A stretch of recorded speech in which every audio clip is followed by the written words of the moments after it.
இன்னைக்கு முதலமைச்சர் ஒரு விஷயம் பண்ணியிருக்காரு. என்னன்னு பார்த்தீங்கன்னா, மகளிர் விடியல் பயணம் அப்படின்னு பேருந்தில் வந்து விடியல் என்ற வார்த்தையை எடுத்துட்டு மகளிர் பயணம் அப்படின்றது மட்டும்தான் வந்து இனிமேல் வரப்போகுது எல்லா பேருந்துகளும்.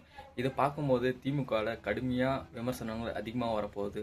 ஏன்னு கேட்டால், அதுக்கு முன்னாடி நான் முதல்வன் அப்படின்னு ஒரு திட்டத்தை முதல்வன் அப்படின்னு எடுத்துட்டு அப்படி அந்த திட்டத்தை வந்து அவங்க அறிமுகப்படுத்தினாங்க. அதேமாரி இப்போ விடியல் என்ற வார்த்தை எடுத்ததால் கண்டிப்பாக திமுகவில் இருக்கிற கொத்தடிமைகள் கண்டிப்பாக மிகப்பெரிய ஒரு போராட்டத்தை கண்டிப்பாக கையில் எடுக்க தான் போகிறாங்க. இது வந்து முதலமைச்சர் ஏன் பண்ணார் அப்படின்னு மிகப்பெரிய ஒரு கேள்வி மக்கள் வந்து கேட்க ஆரம்பிச்சிருக்காங்க. அது மட்டும் இல்லாமல் இனிமே மகளிர் வந்து எல்லா பேருந்துகளும் போகலாம் அப்படின்னு சொன்னாங்க இல்லையா, அந்த திட்டத்தை விரிவுபடுத்தணும் அப்படின்றதுக்காக தான் இந்த விடியல் அப்படின்ற வார்த்தை எடுத்துட்டு மகளிர் பயணம் அப்படின்னு கொண்டு வர போகிறாங்க அப்படின்னு சொல்லிட்டு சில பேர் சொல்கிறாங்க. இது எந்த அளவுக்கு உண்மை அப்படின்னு நம்மளுக்கு தெரியல.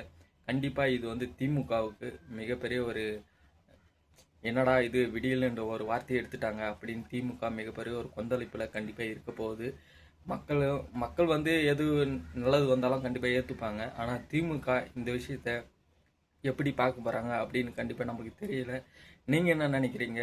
இந்த விடியல் என்ற வார்த்தை எடுத்தது சரியா தப்பா அப்படின்னு மறக்காமல் நான் கமெண்ட் பாக்ஸில் கமெண்ட் பண்ணுங்கள். நம்மளோட யூடியூப் சேனல் பிடிச்சிருந்தால் லைக் பண்ணுங்கள், ஷேர் பண்ணுங்கள். மறக்காமல் நம்ம யூடியூப் சேனலை சப்ஸ்கிரைப் பண்ணுங்கள். மீண்டும் அடுத்த வீடியோவில் கண்டிப்பாக சந்திக்கலாம்.